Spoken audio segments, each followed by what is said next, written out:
ఢిల్లీ పీఠం కమలానిదేనని exit polls తేల్చేశాయి. హోరాహోరీగా సాగిన ఢిల్లీ అసెంబ్లీ ఎన్నికల్లో కమలం విజయం సాధించబోతుందని సర్వే సంస్థలు ప్రకటించాయి.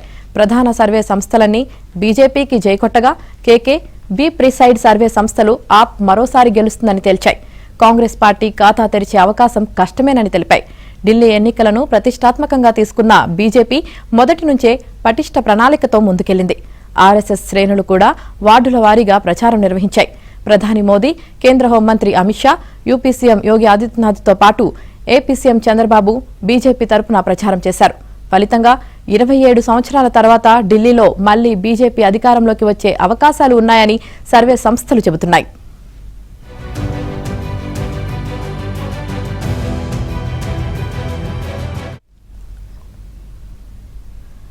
ఇండియా కూటమిలో కీలక భాగస్వామ్య పక్షాలైన కాంగ్రెస్, ఆమ్ ఆద్మీ పార్టీ ఎన్నికల్లో వేర్వేరుగా బరిలో నిలిచాయి.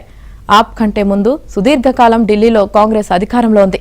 ఆ తర్వాత గడిచిన 2 ఎన్నికల్లో కనీసం ఒక్క స్థానాన్ని కూడా గెలవలేకపోయింది.